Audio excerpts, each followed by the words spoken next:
Thank you, Mr. Chairman.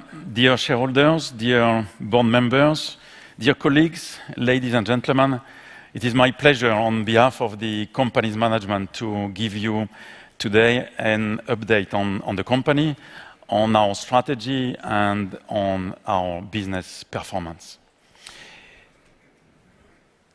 As our chair of the board of directors was saying, our company has more than 100 years of Finnish heritage, and today we are a global company serving customers around the world and consumers around the world in all continents.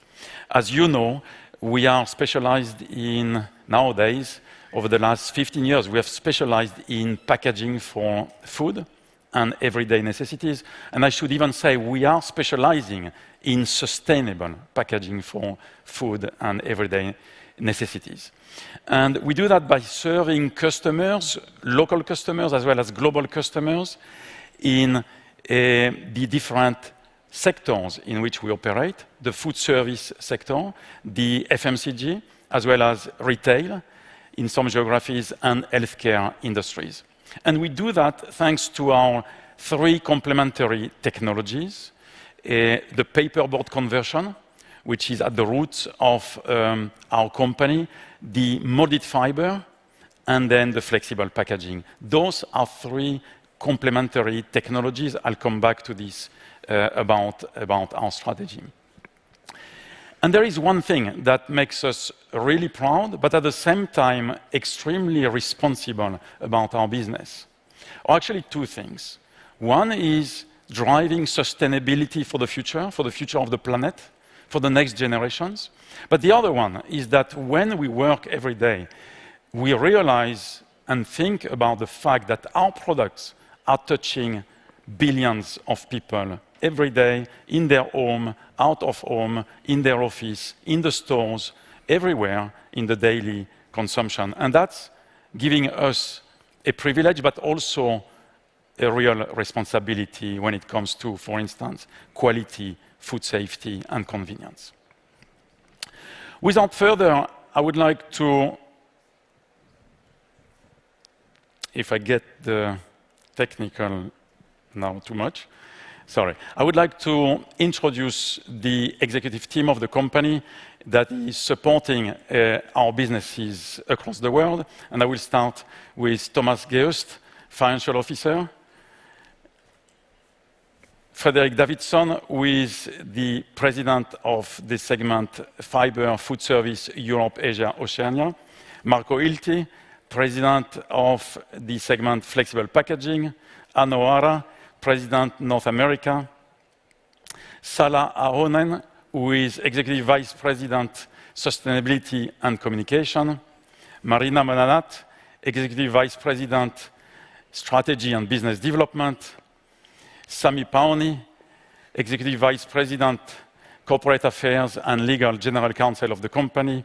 Johan Rabe, Executive Vice President, Digital and Process Performance. And Ingolf Thom, Executive Vice President, Human Resources and Safety. I want to thank you, the whole team, for being so engaged along the year together with our teams across the world supporting our business and our customers.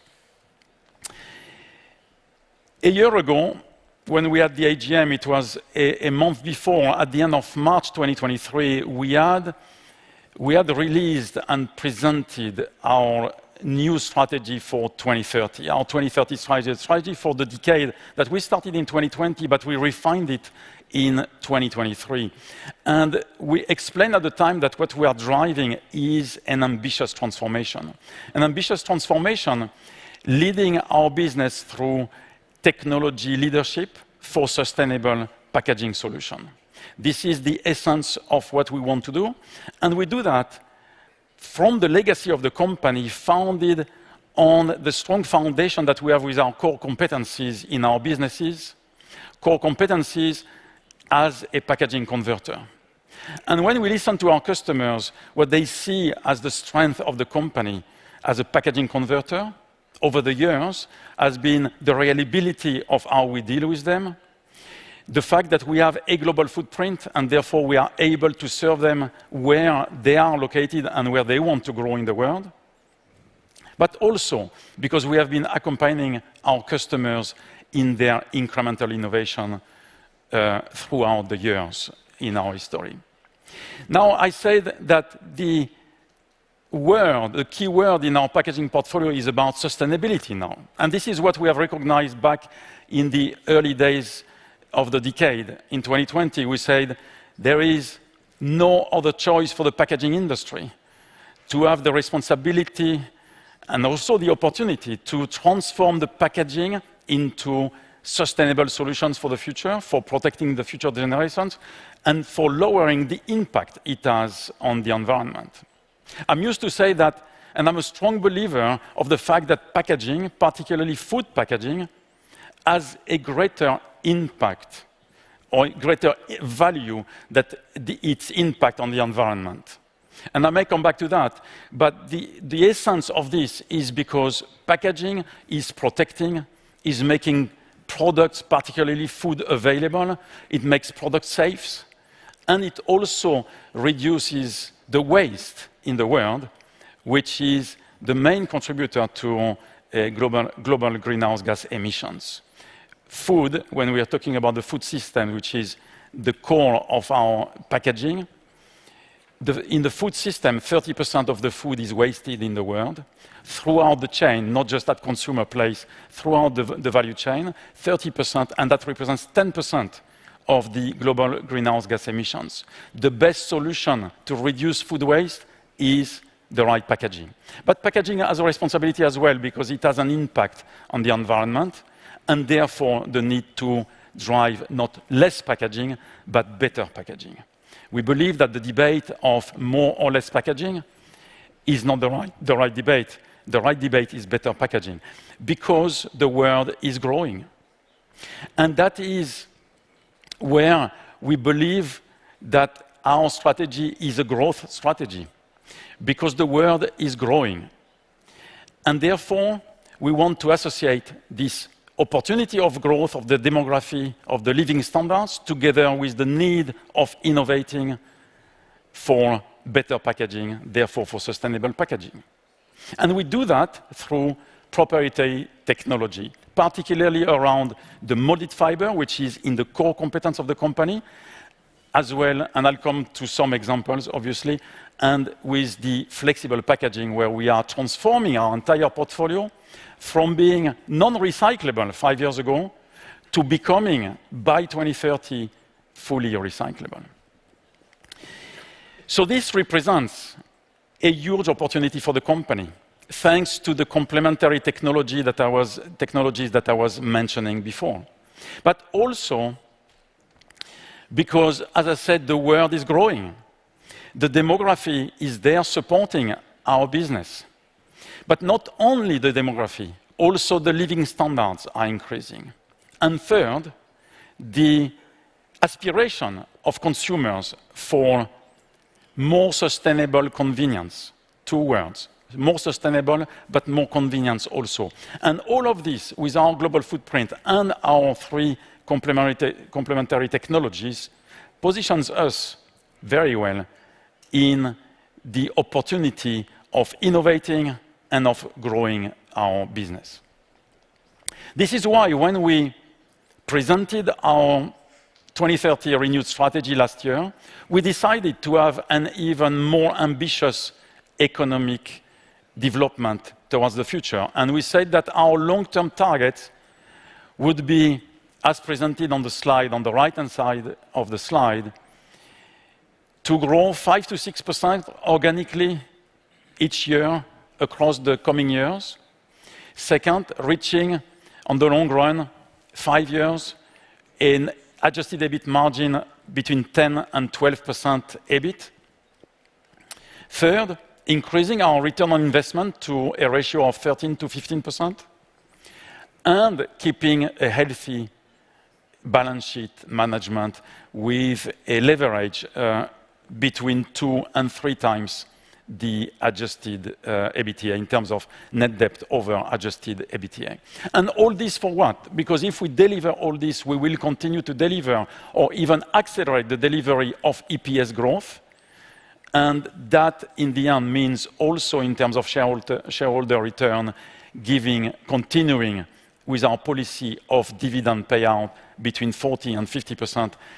The chair of the board of directors explained already about our dividend policy and our dividend track record, but I will come back to this in a couple of minutes.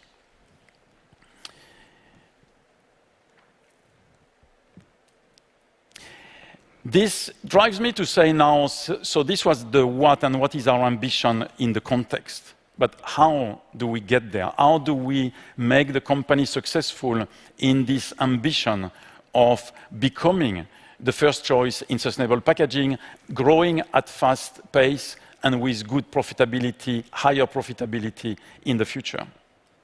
3 business priorities. 3. Number 1, we want to scale globally. We want to scale our profitable core businesses. Second, we want to innovate, develop innovation, but also deploy innovation globally at scale for sustainable solutions. And 3, being competitive, reaching world-class competitiveness in our way of doing the business. And I'll pause on this point a couple of 1 minute before I go back to the core, the essence of investing in the core and in the innovation. Driving competitiveness, we drive it continuously since years through a continuous improvement program across all our factories. And we do that with a method that Huhtamäen is not invented, obviously, which has been demonstrated as successful in, for instance, the automotive industry already in the 80s. That's the TPM methodology, the total plant maintenance. And you do that across all factories in the world. And it's a long-term journey in order to drive better equipment efficiency, reduce the material waste, increase the labor productivity. In other words, in summarizing in one sentence, improving the manufacturing practices towards the benchmark, the best practices in the world. That we do on a continuous basis. But what we have decided, and this was highlighted in the introduction of the meeting, we have decided at the end of 2023 to accelerate our competitiveness strategy. And to accelerate it, we have decided to commit to a plan of 100 million euro savings over 3 years, starting 2024.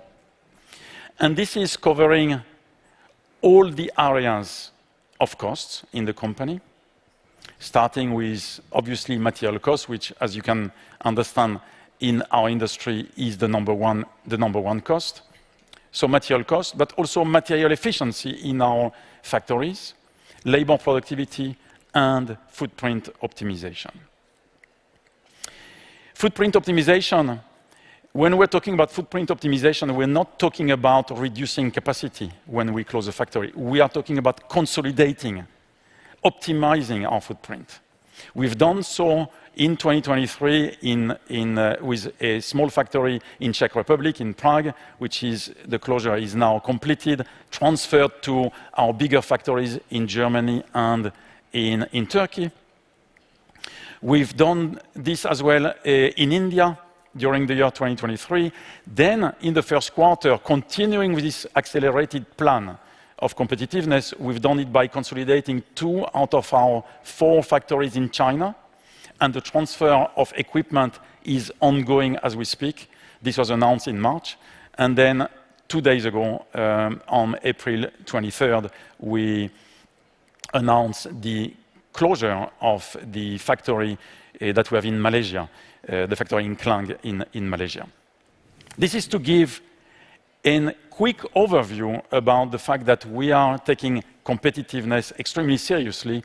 Why? Because if we are competitive and innovating and dealing with the best customer service with our customers, then we will grow and differentiate ourselves and grow this business profitably for our customers. Now, all this can happen only if we have the right capabilities, the right competencies in the company. So one thing is to say, what are our priorities? The other thing is to give the means, the tools in the company to do it. So we have identified 6 areas of strategic competencies where we want to build or reinforce our capabilities. And I'll start with safety. We have a very comprehensive safety program in our company. This is one of the things I'm actually personally obsessed about, that during my mandate, I want that we become a world-class company in safety. And we've not been. And we are doing a lot with our comprehensive program on safety. And the reason we are very confident is the results are showing up, but not only this, because safety is like quality, it's never a status. We are never good, because every day is a new day, and every day you need to be excellent.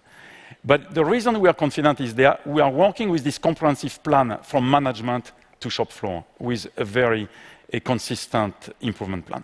Second, sustainability. We talked about it last year already. We are progressing.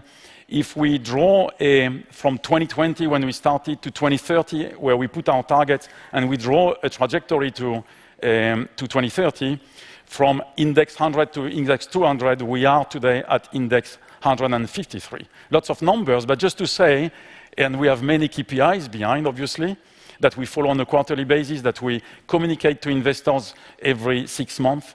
We are progressing well. Third, innovation. And I'll come back with some examples. Digitalization, number 4.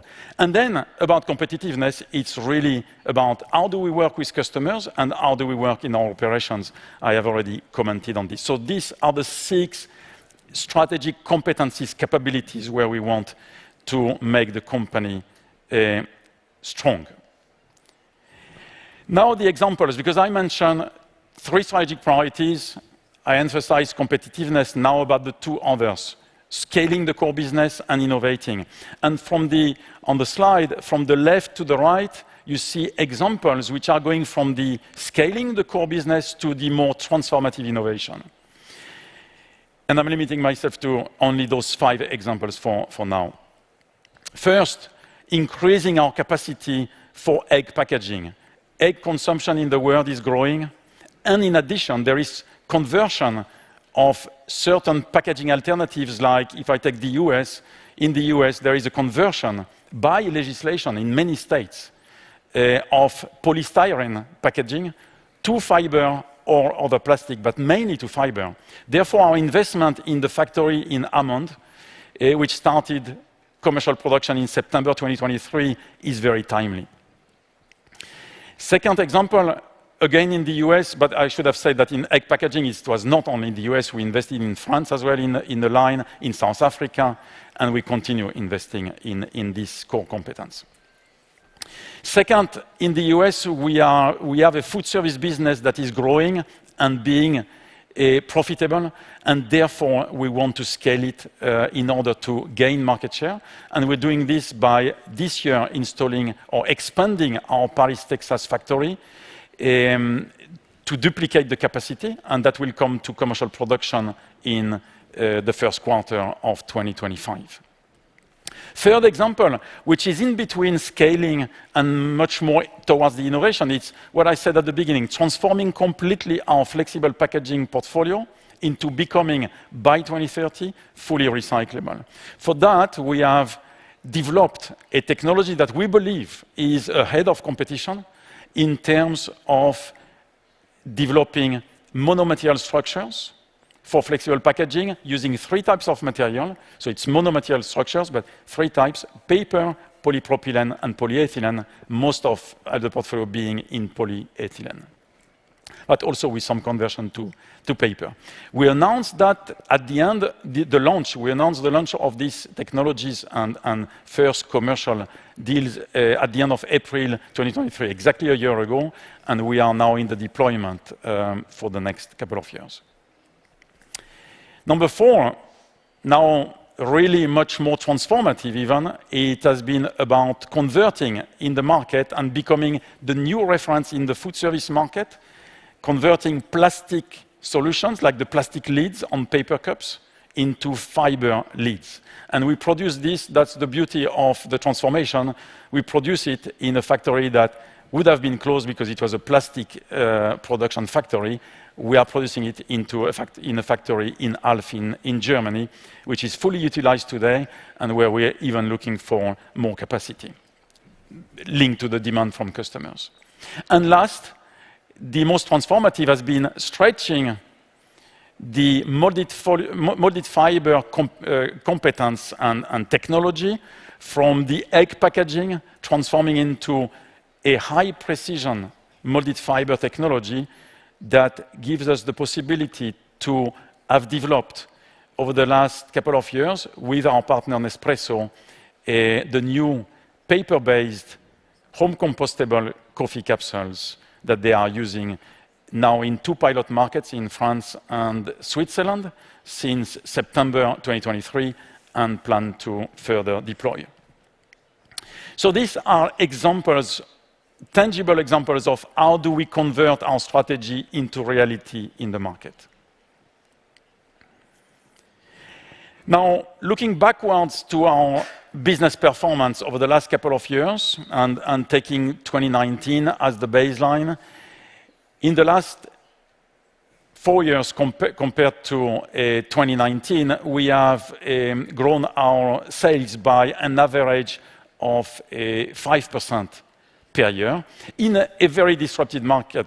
No need to remind pandemic, which took us for 2 years before recovering from the pandemic in terms of consumption, geopolitical aspects with the war in Ukraine, obviously, and now new geopolitical disruptions, the disruption of the high inflation across the world. All of these have been disruptive matters in the market. During that time, we've been able to grow 5% in average per year. And this 5% average is comparable, meaning we have made some acquisitions, particularly Elif in Turkey, so flexible packaging Elif in Turkey and Egypt. At the same time, we had the divestment of our operations in Russia, and then the currency didn't help us during this time, which makes the 5% a fairly comparable number. Over the time, it's 23% increase. During that same time, we increased the profit EBIT at adjusted EBIT level by 34%, from 8.1% in 2018 to 9.4% in 2023.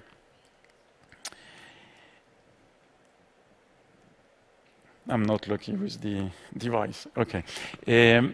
This translated also into our balance sheet management. The chart is conveying the message about our leverage, which is the ratio of our net debt versus our adjusted EBITDA.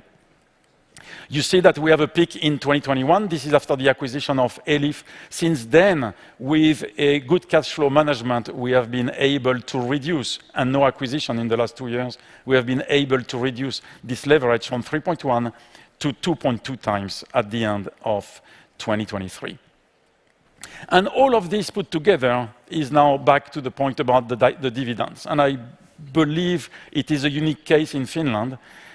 The company is, with the proposal made by the board of directors of a dividend of 1.05 euro per share this year for the year 2023, it would be the year 15 in a row, 15 consecutive years of increasing dividends to shareholders.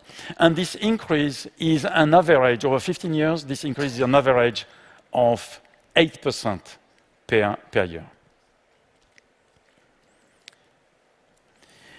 Now, a couple of words on the first quarter 2024, which results we released this morning. This is marked by improved operational profitability in line with the quarter four. We came already in quarter four with a significantly improved profitability, again in 2024 first quarter. And this is reflected in our adjusted EBIT margin, growing from 8.8% a year ago to 9.8% this quarter 2024.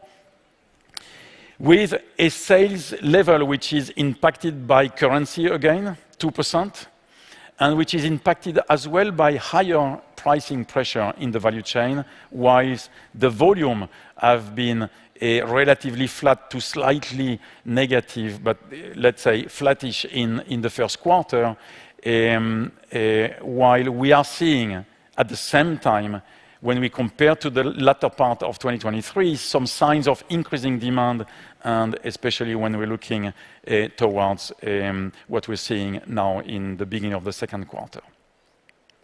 Profitability is strong, and cash flow also positive, enabling the leverage that I mentioned being 2.2 times the adjusted EBITDA at the end of 2023, now 2.1 at the end of this quarter. In summary, we are striving to deliver value and to increase value delivery to all our stakeholders. And I used to say our stakeholders are four: our customers, our employees, our shareholders, and the planet also. Couple of words: how we are increasing our value to customers, and how do we measure it? We are measuring now for the second year in 2023. We have measured our customer satisfaction and customer loyalty through the well-known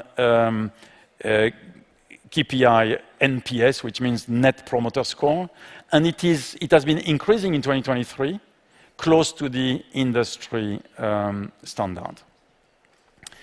Employees. I mentioned earlier the drive for safety. Our employees are extremely sensitive to the care that we show to them and the responsibility that we show in driving safety very strongly. And this has reflected, it's not the only criteria, obviously, but this has reflected a lot in the employee engagement, which we measure on annual basis. And when we measured it in 2023, there was a significant, in the context of a disrupted market, it was a significant employee engagement, leadership index, diversity index, inclusion index. All have been increasing significantly, and we are well above on this, the industry benchmark. Third, value creation for shareholders. We mentioned it. It's about increasing or accelerating the growth. We want to accelerate more the growth than we have done in the past. We want to drive more profitability, and we want to continue delivering good dividends to shareholders. And then the planet, I mentioned it already, I don't want to repeat myself. We are measuring, we are extremely serious about our targets that we have set for the company, and we measure it in our 76 sites on a monthly basis, quarterly reporting, and it's improving. And as the chair of the board of directors said, it's even embedded into not only the incentive of the management, but it is embedded into all employees who have an incentive in the company. They have safety and sustainability today in their incentive. And we do all this in order to reach our 2030 North Star, which is to become the first choice in sustainable packaging solution through innovation and operational performance. Thank you very much for your attention. Thank you for your interest, and thank you for your trust.